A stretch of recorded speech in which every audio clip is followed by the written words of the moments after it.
C'est le résultat de la fin de la politique de l'enfant unique. Il y a plus de bébés en Chine, comme dans cette clinique de Pékin. Beaucoup de naissances de deuxième enfant.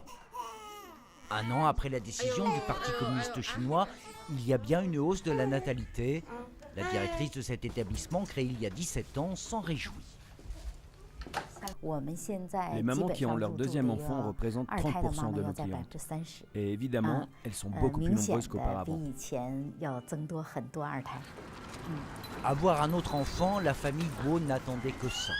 Le petit dernier est né à Shanghai il y a à peine 6 mois. Sa sœur a 4 ans. Les parents trentenaires, eux, étaient évidemment enfants uniques et ils le regrettent. Regardez autour de nous.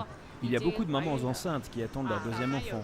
Nous, on voulait avoir un autre enfant pour accompagner sa grande sœur. Des familles comme celle-ci se comptent désormais par millions. D'ailleurs, 8 millions de bébés chinois sont nés ces 6 derniers mois.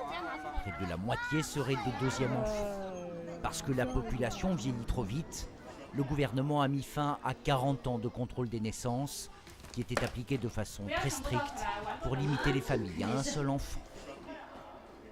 À la campagne, on vous faisait payer des amendes qui pouvaient aller jusqu'à 3 000 €. Mais dans les grandes villes, c'était beaucoup plus.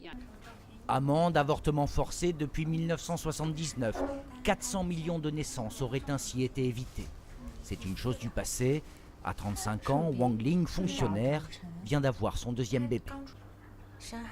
J'en voulais un, mais c'était interdit. Et puis quand on travaille dans le public en ayant un deuxième enfant, je risquais de perdre mon travail.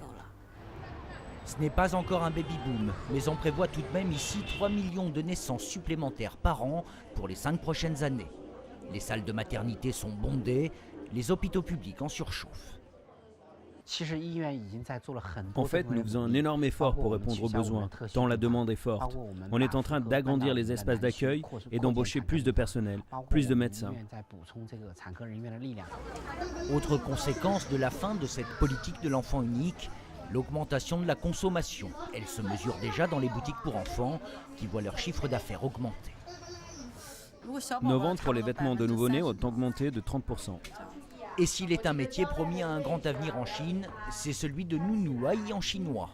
Un métier qui s'apprend dans cette école de Pékin appelée Université pour Nanny, moyennant 230 € la semaine. Aujourd'hui, vous allez apprendre comment habiller et déshabiller bébé et changer les couches. Ces femmes viennent de tout le pays. Les nourrices sont très demandées dans les grandes villes par les classes moyennes, surtout quand il y a 2 enfants. Moi, j'adore les enfants et je sais que ce travail est bien payé. S'occuper de bébés et faire la cuisine rapporte entre 1 000 et 4 000 € par mois. C'est plus que le salaire d'un cadre moyen en Chine. Du coup, ces cours ne désemplissent pas.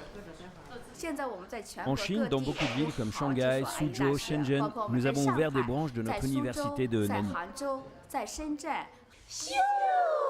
La Chine célèbre aujourd'hui ses nouvelles naissances. Mais elle reste le pays qui a l'un des taux de natalité les plus faibles au monde, pas suffisant donc pour contrecarrer le vieillissement de la population.